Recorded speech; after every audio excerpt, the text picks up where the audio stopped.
What would you do if the HOA president rammed his SUV into your tractor and shoved it straight through the wall your grandfather built with his own hands? He laughed, called it junk, and told me I'd never prove a thing. But what he didn't know was that I was ready to fight back. This isn't just a story about property damage, it's about respect, family, and justice. And by the end, I made him pay every single penny. There's a certain kind of peace you feel when you wake up to the sound of birds and the smell of earth instead of traffic and exhaust fumes. For me, that peace was everything. My little patch of land wasn't just property, it was home, history, and a living memory of the family who built it before me. The tractor parked out front wasn't new or shiny. Its paint had faded, the seat had a crack in the leather, and it rattled when it started up in the morning. But it was the kind of machine that still had heart, still roared with purpose. My father used that tractor when I was a boy, teaching me how to plow in straight lines and treat the soil with respect. He'd always tell me, this tractor may not look like much, but it'll outlive every flashy car on this block if you take care of it. And then there was the wall. My grandfather built that stone wall long before I was born.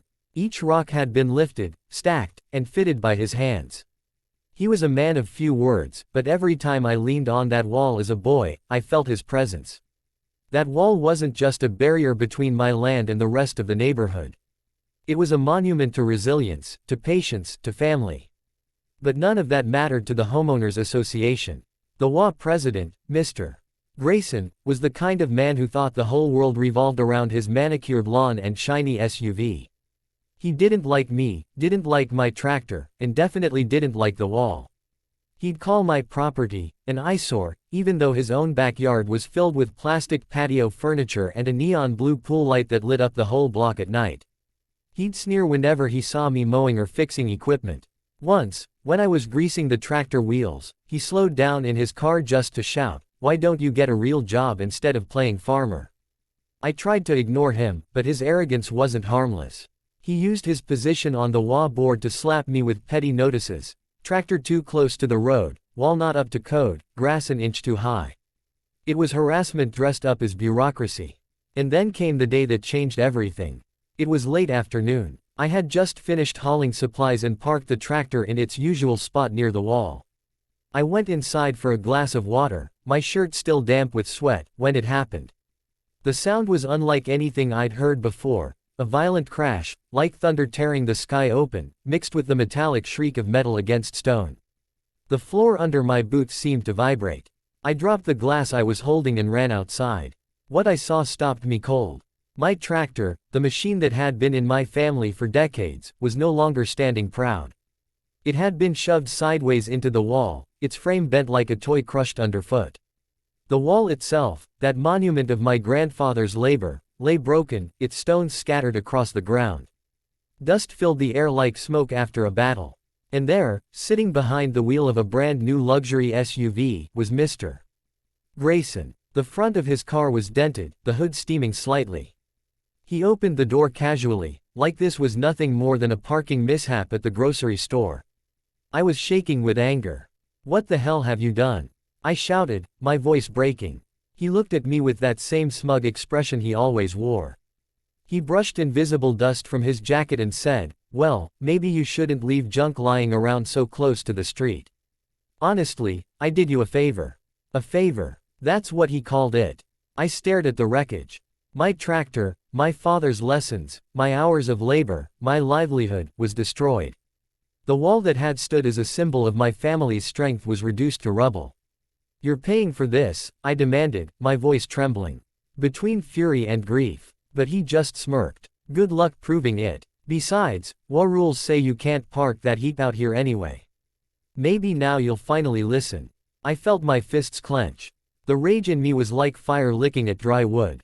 But I knew if I lashed out right there, I'd give him exactly what he wanted, a reason to label me the dangerous neighbor. So I stood my ground. I looked him dead in the eye and said, "You'll regret this. I promise you, every penny of this damage will come out of your pocket." He laughed. He actually laughed, turned his back on me, and climbed back into his SUV as if he hadn't just crushed my world. I watched him drive off, the engine purring smugly while my tractor sat broken, leaning against the shattered wall like a wounded soldier. That night, I couldn't sleep. I sat on the porch, staring at the damage under the glow of the porch light. I ran my hand over the chipped stones, remembering my grandfather's sweat and my father's pride. I touched the tractor's bent frame, remembering the mornings we spent working the fields, the lessons about hard work and perseverance. And as the crickets chirped and the night air cooled, one thought burned in my mind like a brand. I would not let him get away with this. Morning came heavy. I hadn't slept, not a wink. My eyes were swollen from staring at the wreckage all night, but I forced myself up, made a pot of bitter coffee, and walked out to face the reality in the daylight. The sight broke me all over again. My tractor looked even worse under the sun. Its axle was bent, the hood crumpled like paper, one wheel cocked at an angle that made my stomach churn. The wall, grandfather's wall, was split down the middle, jagged edges and a pile of stones spilling into the yard. I stood there for a long time, my coffee cooling in my hand, thinking about how quickly years of pride could be destroyed in seconds. But I wasn't just grieving, I was already planning. The first thing I did was grab my phone and start taking pictures. Dozens of them. Wide shots, close shots, angles that captured the skid marks from Grayson's SUV, the dented fender still painted with flecks of stone dust. I recorded a video, walking through the scene, narrating what had happened while the evidence was still fresh. I knew men like Grayson. Arrogant, rich, untouchable in their own minds. He'd twist the story, deny everything, maybe even try to pin it on me. But this time, I'd be ready. Within hours, his version of events started spreading. At the grocery store, I overheard two neighbors whispering near the produce aisle. "Did you hear? He left his tractor in the road, and poor Mr. Grayson couldn't avoid it. Well, you know he's always been careless with his property." Not surprised. I gritted my teeth and walked on. The lies had started. By the next day, an official letter showed up in my mailbox, an HOA violation notice. It accused me of blocking the roadway with unsafe equipment, and threatened me with fines if I didn't remove debris from my yard. Debris. That's what they called my tractor and the wall. It was a punch to the gut, but also exactly what I expected. Instead of breaking me, it fueled me. I called the local police department and filed a formal incident report. The officer listened patiently, came out to take a look, and jotted down notes. I showed him the photos, the skid marks, the dent on Grayson's SUV. He nodded slowly and said, "Looks pretty clear who's at fault here." But I knew a police report alone wouldn't stop the HOA machine. So I dug deeper. That evening, I knocked on the door of a neighbor 2 houses down, the Parkers. They had a doorbell camera I knew pointed toward the street. Mrs. Parker, a kind woman with silver hair and sharp eyes, invited me in. When I asked if her camera caught anything the day of the crash, she hesitated. "I don't want trouble with the HOA," she whispered. "I understand," I said gently. "But this isn't just about me. That man destroyed my property and now he's lying to cover it up. If he gets away with it, he'll do it to someone else next." She looked at me for a long moment, then sighed and pulled out her phone. A few taps later, I was watching crystal clear footage of Grayson's SUV barreling down the street, veering into my tractor, and slamming it into the wall. The impact rattled even through the screen. When it ended, Mrs. Parker muttered, "That man has been terrorizing this neighborhood for too long. Use it, and if anyone asks, I'll testify." Hope flickered in my chest. I wasn't alone after all. Over the next week, I collected more support. The retired couple across the street admitted they saw the whole thing while sipping tea on their porch. Another neighbor confessed Grayson had bragged about teaching me a lesson at the last HOA meeting. Piece by piece, the truth was falling into place. But Grayson didn't back down. He doubled down. More violation notices appeared in my mailbox. Unsightly property. Unsafe conditions. Even one accusing me of lowering community values. He wanted to drown me in paper, fines, and intimidation until I caved. One evening, I caught him smirking as he drove by, slowing his SUV just enough to roll down the window and sneer, "How's that tractor doing, farmer boy?" My fists itched, but I kept them at my sides. Inside, though, I was burning. Nights were the worst. I'd sit on the porch staring at the broken wall, running numbers in my head. The cost of repairs. The cost of replacing parts on the tractor. The lost harvest because my machine was out of commission. The money I didn't have. Doubt crept in. Maybe I should just give up. Maybe fighting the HOA was impossible. But then I'd remember my father's voice on that tractor, his rough hands guiding mine on the wheel. This land is ours because we fight for it. Don't let anyone take that away. I wasn't just fighting for repairs. I was fighting for respect, for family, for the principle that bullies like Grayson couldn't destroy what generations before me had built. So I pressed on. I met with an insurance adjuster, handed over the photos, the video, the witness statements. He frowned at first, hesitant, clearly worried about going against the HOA. But once he saw the footage, his tone shifted. This is solid. If this goes to court, he won't stand a chance. That was all I needed to hear. The walls of my house still felt heavy with stress, but for the first time in weeks, I felt the weight lift just a little. I had truth on my side. The HOA thought they could bury me. They thought I'd roll over, pay the fines, swallow the lies. But what they didn't understand was that farmers don't give up when the storm comes. We endure, we fight, we rebuild, and I was ready to fight harder than ever. The weeks leading up to the court date crawled by, each one filled with tension. Every time I walked past the broken wall or looked at the tractor leaning on its side like a wounded animal, I felt the weight of the fight pressing on me. But I also felt the fire inside, stronger than ever. I organized everything into neat folders: photos, videos, police reports, witness statements. I kept them stacked on my kitchen table, reviewing them late at night until my eyes blurred. I wasn't just preparing a case. I was preparing to take back my dignity. The HOA kept pushing. Letters stacked up. Threats of liens, fines, even eviction notices. Grayson strutted around the neighborhood like nothing had happened, telling anyone who would listen that I was a liar, that I was just trying to scam money out of him. But the lies didn't stick like they used to. Whispers started shifting. Neighbors who used to avoid me now gave me nods of quiet support. The truth was seeping out, and Grayson knew it. That only made him more dangerous. Finally, the day came. The courthouse smelled faintly of old wood and polish, its marble floors echoing with every step I took. I wore my cleanest shirt, the one my father had given me years ago, the one I'd saved for important moments. Today was important. Grayson arrived in a tailored suit, sunglasses perched on his nose even indoors, swaggering like the king of the world. Beside him, the HOA's lawyer carried a thick briefcase, lips pressed into a thin, smug line. We sat on opposite sides of the courtroom, the silence heavy as the judge entered. All rise. My heart pounded as we stood.